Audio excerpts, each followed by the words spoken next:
Benedict Biscop, the builder of beauty and faith.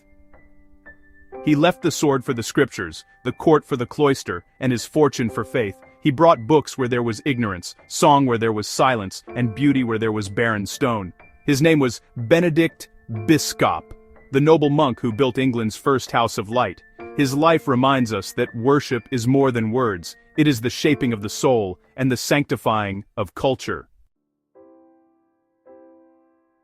From soldier to servant, Benedict Biscop was born around AD 628 into a noble Northumbrian family, wealthy, educated, and destined for royal service. He began life as a soldier and companion to King Oswiu of Northumbria, but amid the noise of war and politics, his heart longed for something greater than power. At 25, he renounced his titles and lands, setting out on a pilgrimage to Rome. It was the first of 5 journeys he would make to the Eternal City, a quest not for conquest, but for truth.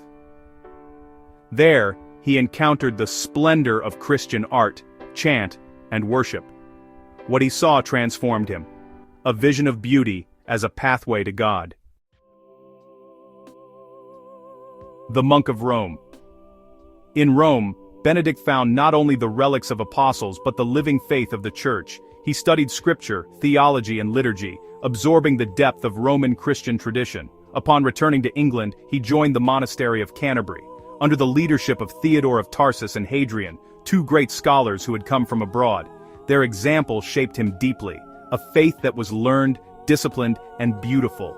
But God had greater work for Benedict back in his homeland.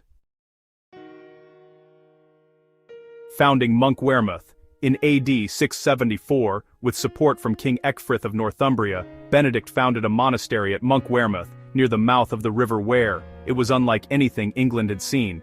Benedict brought skilled masons and glassmakers from France to build a stone church, the first of its kind in England. He adorned it with paintings of biblical scenes, windows that filled the sanctuary with light, and a library filled with manuscripts he had gathered from Rome. To Benedict, beauty was not luxury, it was theology. He believed that every stone, every song, and every illuminated text should lift the heart toward God. The Twin Monasteries. A few years later, Benedict founded a second monastery at Jarrow, appointing a young monk named Culfrith as abbot. Together, Monkwearmouth and Jarrow became twin lights of learning and devotion. Here, the rhythm of monastic life flowed through prayer, study, and work. What Benedict of Nursia had called ora et labora. In these sacred halls, boys were trained in scripture, Latin, and the arts. Among them was Bede the Venerable, who would later record England's Christian history and preserve Benedict's legacy for generations. The Keeper of Knowledge.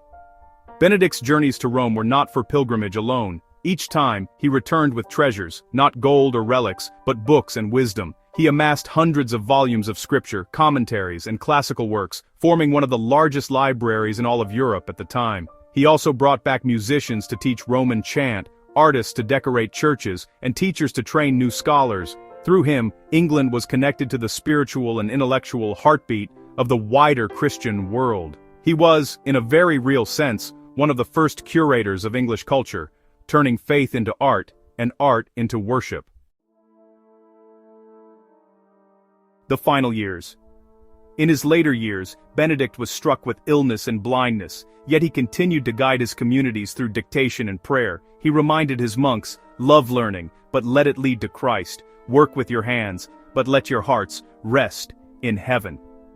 He died in AD 690, surrounded by the brothers who had carried his vision forward. From his labors would come centuries of scholarship, music, and devotion, the seeds of a Christian civilization in the north. Law called him from duty, stripped him of privilege, and bound him to obedience and sacrifice. Grace filled his obedience with beauty, turned discipline into worship, and made his loss the world's gain. Law said, renounce your wealth. Grace said, build something eternal. The legacy of Benedict Biscop.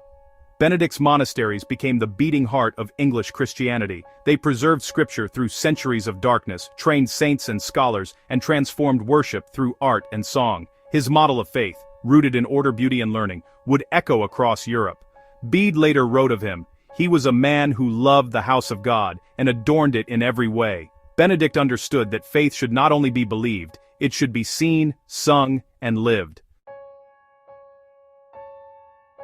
Devotional Reflection. Benedict Biscop teaches us that worship and work are not separate, they are one. He reminds us that every creative act, when offered to God, becomes holy. The artist's brush, the scholar's pen, the builder's hand, all can become instruments of praise. And he shows us that true beauty always points beyond itself, to the one who is altogether lovely.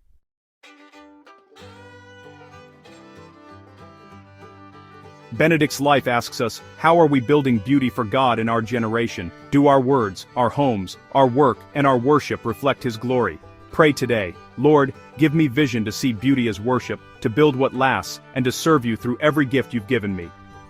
And remember, the same Christ who called Benedict from the halls of kings to the quiet of a monastery still calls us to sanctify our culture with faith and creativity. Where others see ruin, build light. Where others see duty, build devotion. For the beauty of holiness is still the truest sermon the world can see.